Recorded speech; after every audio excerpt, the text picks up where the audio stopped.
Bulavinaka, thank you Prime Minister and the people of Fiji for your warm welcome. Excellencies, fellow leaders, ladies and gentlemen, I am pleased to be here today representing Australia to discuss how we can make the most of the opportunities of the Pacific COP. I'm here in the spirit of Talanoa that Fiji, as President of COP23, is bringing to Paris Agreement negotiations this year. Fiji has quite properly identified a key priority of its presidency as overseeing international progress on implementation of the Paris Agreement. We congratulate Fiji for your leadership and for bringing a Pacific consciousness to COP this year. We are grateful to Fiji for organising this meeting that will gather the views and ideas of how we can best make use of this opportunity to bring global attention to the challenges the region faces and prompt further action to address the impacts of climate change, especially on our most vulnerable neighbours. We welcome Fiji's focus on both mitigation and adaptation in these discussions. They are two sides of the same coin.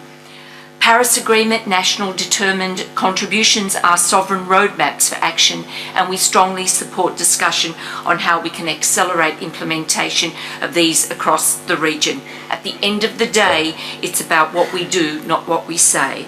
That is why we are pleased that much of the focus of our discussions will be exchanging views on how we can take practical and transformative action that makes a meaningful difference to our communities. And this builds on action the region is already taking, recently evident in the Pacific Island Forum leaders' Pohnpei statement on strengthening Pacific resilience to climate change and disaster risk, and through initiatives like the region's framework for resilient development in the Pacific.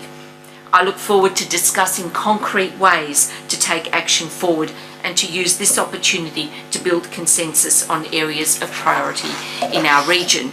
And this includes faster progress on renewable energy, stronger disaster response and insurance facilities, stronger science and policy capabilities to inform action against climate change, innovative financing solutions and advances in agriculture which combine higher productivity with good mitigation and adaptation outcomes. We each have strong foundations to build on in taking action.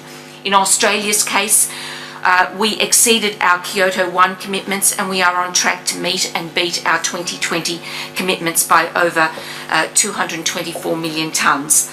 The Abbott government committed Australia to our 2030 target, which is amongst the most ambitious of the G20, effectively representing a halving of emissions per person in Australia, or a 2/3 reduction per unit of GDP, and to a renewable energy target of 23.3%.